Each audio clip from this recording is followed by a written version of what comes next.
જીવનમાં ગુરુ બનાવવા પડે. કેટલાય ગુરુ બનાવે છે આમાંથી હાથ ઊંચો કરો.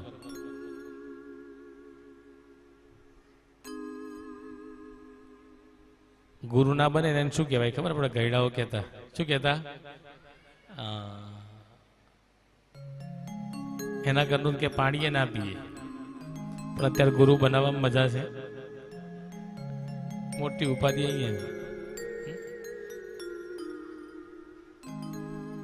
જે જીવનમાં આપણને કંઈક નવું શીખવાડે, જેનાથી આપણી પ્રગતિ થાય, સમજવાના આપણા ગુરુ.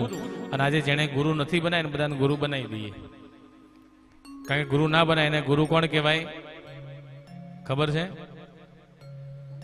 વસુદેવ સુતમ દેવમ કંસચારૂણમર્દનમ દેવકી પરમાનંદમ કૃષ્ણમ વંદે જગદ્ગુરુ. કોણ છે આ જગતના ગુરુ? ભગવાન ઠાકોરજી. ગુરુ ના બને નાથી અહીંયા આવી જવાનું, નાથી આપણા ભાગવતજી ઠાકોરજી આપણા ગુરુ. કારણ કે એની જોડે જે શીખવા મળે ને બીજા કોઈ જોડે મળતું નથી. સામ દામ દંડ ભેદ બધું એની જોડે છે. પ્રેમથી વર્તવું હોય તો એની જોડે શીખવાનું, અને બધું કાઠું કરીને કાઢવું હોય તો એની જોડે શીખવાનું. ભક્તિ તો એની જોડે, પ્રેમ પણ એની જોડે છે. એ ઠાકોરજીની લીલા અપરંપાર છે. અને એ ઠાકોરજીના જ કેવન ગુણગાન, એનું નામ ભાગવત. એ ભગવાનની ભક્તિ છે. એટલા માટે ગુરુ બનાવવાના ઠાકોરજીને. કારણ કે જેના ગુરુ સમર્થ હોય ને, અને ગુરુ બનાવવા પડે સાહેબ. ગુરુના નામની કંઠી ધારણ કરવી પડે. તમે જો પેલા કૂતરા પકડવાની ગાડી આવી હોય ને, કે જેના ગળામાં પટ્ટા બાંધ્યા ને એને ના લઈ જાય. કારણ કે એને ખબર પડી જાય કે આનો કોક ધણી છે.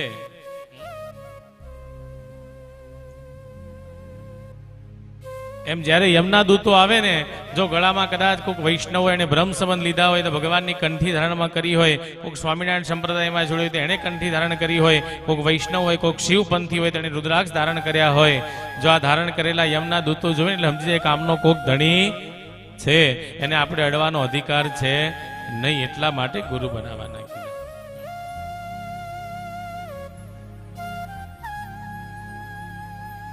गुरु मिला तो सब कुछ मिला और मिला नहीं कोई, सुतदारा और लक्ष्मी वो तो पापी जन के घर में.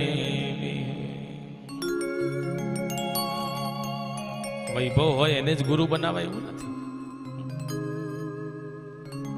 ગુરુની આજ્ઞા માંગવાની. કારણ કે ગુરુ ના બનાવો ત્યાં સુધી આ ભાગવતજી જીવનમાં ઉતરતું નથી. કારણ કે ગુરુ બનાવો ને પછી અજ્ઞાનતા હોવી જોઈએ. શું હોવું જોઈએ? અજ્ઞાનતા. તો જ જ્ઞાન મળી શકે. કથામાં બેઠા પછી હૃદય કેવું હોવું જોઈએ? એકદમ અજ્ઞાની થવું જોઈએ. અજ્ઞાનતા મેળવી અને પછી જ્ઞાનને પ્રાપ્ત કરવાની. એ આ જ્ઞાન રૂપી ગંગા. તો એ ગુરુને વંદન કરવાના. જે કોઈ ગુરુ બનાયા હોય તો ગુરુ મહારાજનું સ્મરણ કરી એમની દયા આપણા જીવનમાં ઉતારવાની. અને જેના જીવનમાં કેવું કહેવાય ને, કાબિલ ગુરુ મિલ જાય તો બાત ભગવાનની સાથે થાય છે. જીવનમાં સારો ગુરુ મળી જાય તો એનું જીવન ચરિત્ર બદલાઈ જાય છે. વાલિયામાંથી વાલ્મીકી થતા વાર લાગતી નથી. જીવનમાં એક ટર્નિંગ પોઈન્ટ એ તમારા ગુરુ, જ્યાંથી જીવન સુધર્યું, જીવનનું પરિવર્તન આવ્યું. કારણ કે શું શીખવાડે? પાપોનો નાશ કરતા શીખવાડે. ગુરુ શું શીખવાડે? બધી કહેવત છે પછી, ગુરુ કે એમ કરાય, ગુરુ કરે એવું કરાય નહીં. પાપને નાશ કરે ગુરુ. જીવનમાં કોઈ પણ એની ઉંમર ના હોય ગુરુની, અને જીવન બદલાય બદલાય. કલયુગમાં તો આવા અનેક દાખલા, એક બે નહીં. અહીંયા કદાચ અમે એમ કહીએ કે જ્યાં સુધી આ 7 દિવસની આપણી કથા ચાલે, રોજ સાંભળવા આવજો, ભગવાન પાપ ધોશે. ઘણાને એમ થાય કે મહારાજ એવું તો કેવું સાબુ લઈને આવ્યા છો કે પાપ બધા ધોવાઈ જાય.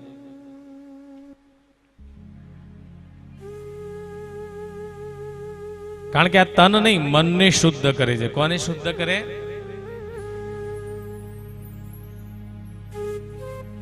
આ કથા સાંભળવાથી પાપનો નાશ તો થાય, સાથે પુણ્યની પ્રાપ્તિ થાય. અને કલયુગની અંદર એનો દાખલો છે સાહેબ, જેને ભગવાનની આગળ આવીને પાપ બોલ્યા ને એને પુણ્ય મળ્યું ને મળ્યું જ. કારણ કે આપણા ધર્મમાં કીધું કે પાપ બોલવા. શું કીધું? આપણે બધા શું બોલીએ છીએ? ભાગવતજી આ જ શીખવાડે. ગમે તેટલી ભાગવતજી મોઢે આવડતી હોય પણ જો જીવનમાં ના ઉતારો જ નકામી. પેલું નહીં, સત્યનારાયણની કથા હોય ને તો કે અરે મહારાજ બહુ બધી કથા કરી નાખી. શું કે બધી નાખી દીધી ને ત્યાં તકલીફ છે, કઈ રાખી નથી.